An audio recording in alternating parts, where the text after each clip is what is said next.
Hey girl. Hello my beautiful Cancer, how are you doing? My name is SimplyVelca and today I'm going to be doing your weekly love reading between you and your person, Cancer, you and your soulmate. I also do your weekly general reading for your zodiac sign, Cancer, which I'll leave a link to over here for you to check out at a later point if you would like. But when it comes to any of my readings, Cancer, be sure to rely on your intuition because put it in perspective, I'm just a man reading some tarot cards to you. You know your situation better than I ever possibly could, so take the cards that resonate and leave the present because I promise you I'm not going to be offended by it. If you find some cards that resonate with you, be sure to let me know in the comments below because I love hearing y'all's aha moments that you have with the cards, right? It's through the comments that's how I keep up with y'all to your everyday or weekly lives, right? I also would like to ask for you, Cancer, to be sure to give my video a like and subscribe if you do enjoy this reading because it does help out my channel a lot. And I always am super appreciative when you guys take the time to do that for me, Cancer. And then finally, this reading is just here to give you some perspective, some food for thought, Cancer. I'm not here to make a decision in your life because it's your life to live and not mine, right? So all that being said, let's get into this reading and let's look at the overall energy that we have going on for you, Cancer. We have the armadillo spirit coming in, the number 3, so write that down for numerology to look up at a later point, Cancer. But the armadillo spirit, Cancer, is asking for you to set healthy boundaries, right? And I love this card. I mean, y'all know, if you've received any of my readings in the past, Cancer, you know I am a girl. I am somebody that loves to set boundaries. I love, I think having healthy boundaries is what can save a relationship, that can save a friendship, because it's like, when you think about it, having healthy boundaries is really just communicating what your comfort level, your comfort zone, what makes you comfortable, what makes you uncomfortable, and feeling comfortable enough to talk about that, right? And kind of hope that the other person would receive that and respect you enough and care about you enough to respect those boundaries, to not take it personally, because it isn't personal. You're just talking about what makes you uncomfortable so they can hopefully rectify that, or y'all can rectify that together, right? Don't just put it on the only other person to fix everything, right, Cancer? But it's through that, like, so you can continue growing closer and go forward in this connection. You have the 9 of air coming in, where it's talking about expecting the worst, self-fulfilling prophecies, sleepless nights. So maybe you're probably expecting the worst, some of you Cancers, and thinking that if you set up boundaries or you say something is bothering you, you're assuming like they're going to just leave and go out that door. So here's the thing, I'm not going to say that they're not, Cancer, because I mean, it's just life. Some people will do that, some people will walk away, some people will choose to stay, right? I can't make that promise that they're going to stay. If they're going to stay, it's just not meant to be. And think about it in this way. If you're trying to set some boundaries, it's really kind of hard to make it an issue with the other for the other person to make it an issue unless they just don't care about your feelings, really, when you think about it, Cancer, because it's like you're just communicating what's upsetting you, you're communicating what's bothering you, you're communicating with something that you maybe or may not like, and if they can't respect that, that just means they don't respect you. So why would you want them in your life? Why even be sad about them not being part of your life?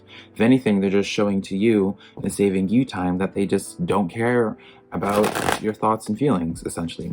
Maybe that's going to sound rough for some of you Cancers to hear, but it's kind of something essential that I feel like everyone does need to hear. Put it in perspective. It's just like, you're not asking a lot. I mean, I guess it depends on what kind of boundaries they are, but it's just like, in the whole general scheme of things, by just saying it's like, hey, I don't like it when you speak that way to me. You know, there's really nothing to argue about, and they're going to try to argue with you about it, then it's just like, what are we doing here? Like, why is this even a conversation? There's been so many times in my life, Cancer, that I'm just like, if I talk about something with somebody and they start arguing about it, I'm like, in this moment, I'm just like, what is happening right now? I'm just saying I don't like to be disrespected, and you're making, like, why is this even a conversation? This should just be like, oh, okay, I won't do that anymore, right? And so remind yourself of that. It's so easy to be gaslit, and especially Cancer, if you have been, some of you Cancers have grown up in a place of constantly being gaslit, it's very easy to feel bad about setting boundaries, but don't, absolutely do not feel bad about doing that. Now, I pulled some tarot cards to get into the energy between y'all two. Pulled a card for you, pulled a card for them, and I pulled a card for in between y'all. And I'm going to pull some clarifiers. But we have the Page of Wands starting out this energy on your side of things. So you're ready for a new beginning. You're ready to just go forward in life, whether that involves this person or not. Obviously, I kind of suspect that you want it to involve this person, but you're just ready for forward movement, which is something that I just really like to hear. It lets me know from a reader perspective that you're choosing not to just be stuck on an energy, at least for too much longer, right? We have on their side of things the Wheel card. So they still kind of have to make this choice, Cancer. It does feel like the ball is in their court. They have to make the decision on if maybe they want it. Like, it's like maybe you set your intentions, like you feel like you've made your intentions clear, your emotions clear, Cancer, but maybe for them now they're just kind of like in this place of deciding if they want to receive that or not. This Wheel card, it's almost like they're in this process, like they're processing things.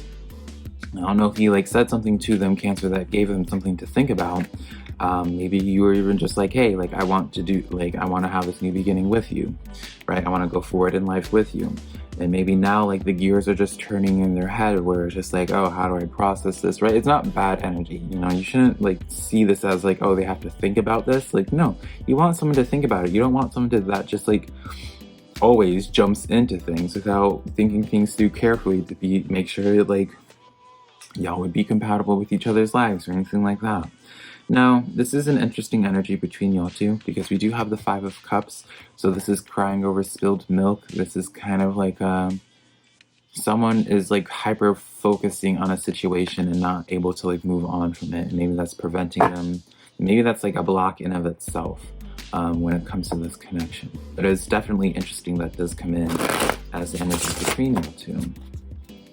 Now, I don't know if this is something related to this person, or maybe this is something from the past that's maybe on their side of things, Cancer. Maybe something from their past has them kind of spooked for commitment in the now, which isn't an excuse to, well, I guess it is kind of an excuse when you think about it, for not wanting to just jump right in with you, but they're maybe they're just considering going through those thoughts that kind of arose that they haven't felt since maybe their last connection with somebody, right? But we'll know more. We're going to start pulling some clarifiers. We're going to start on your side of things. Remember, Cancer, with this Page of Wands, see what's up with that. We have the Two of Cups, the King of Pentacles, and the Queen of Swords. So, and now the Queen of Swords is in the reverse for y'all. So when you have this Two of Cups, this is definitely an energy you would like to share your cup with this person. You really want to build a stable energy, build up this type of empire, build up your life involving this person. Now, this Queen of Swords, usually when it's in the upright, I'm kind of just are you feeling a little bit hurt and you might be lashing out a little bit? But when it's in the reverse for you, Cancer, it's letting me know where it's just maybe initially you were a little bit more aggressive with them, or maybe a little bit, I don't know, when it's this, it just is you're coming at them with a softer approach, or you have a softer energy all of a sudden. I don't know if something, it's one of those things, Cancer, where maybe up until this past couple weeks, recently, Cancer, you've been in this place of super guarded, super just not allowing anyone in, including this person maybe from the past, right? In past times. But now you're starting to open up and just be you know what, actually, I think I kind of do want to have something with you, right? And now that's why they have to think about things, right? But it does just feel you're coming at something with just a new energy, a softer energy than normal. It's you're no longer being quite as guarded. We're going to start pulling some clarifiers for their Wheel card now. So they have the Seven of Wands coming in. They have the Seven of Cups coming in. And they have the Tower card coming in now, Cancer. So definite choices when it comes to this. When you see the Seven of Cups, they definitely, their gears, the wheels are turning in their head about choices. You being included in that choice, Cancer. Seven of Wands does come in where it's letting me know not necessarily again questioning your motives necessarily, but more so just figuring out what would make most sense in their life, what would help complete their life or flow in their life, what would be with that, what cup would best go with them in life and flow with them in life rather than fight against them. The Seven of Wands is definitely letting me know of an individual, perhaps Cancer, that they have a lot of trust issues letting people in. And that's probably why they're a little bit overprotective. If you kind of see like they're not really giving too much for you to feed off of, right, emotion-wise, you don't know how they feel. It's probably why, because they're just keeping it all inside. And the Tower card does come in, where it's just like whatever decision they do make, it's going to be a big one. So they acknowledge the seriousness of this, right? They acknowledge the seriousness if they choose to commit to Cancer. If they choose to, like, whatever it is, they are able to look at the bigger picture of things, which is something that you really want to have someone to have as an attribute. So that's a good thing, Cancer. Let's look at this Five of Cups, though, finally, and see why this card is here. Page of Wands comes in again. So it talks about new beginnings. Nine of Cups coming in, new beginnings. It's almost like forgetting everything that happened in the past, forgetting like the bad communication with that Nine of Swords. Like it's almost just like wanting to just brush everything under the rug and just start anew. And that's not necessarily, again, a bad energy, but maybe on their side of things they want closure, Cancer. Maybe on your side of things you're the one that wants closure and they just kind of want to sweep things under the rug. Whatever the case may be, have this conversation where it's just like, hey, I know like maybe in the past things didn't work out, but I want to start something new. Let's just start something new. Let's forget about what was said in the past, what was done in the past, or what wasn't said and done in the past, and let's just continue. How can we go forward, essentially? So yeah, Cancer, that's the card that I have for you this week. Be sure to let me know which card called out to you the most. Be sure to give this video a like and subscribe if you did enjoy this reading, and then also share my video with a friend if you think they might be into my videos. But until next time, Cancer, bye.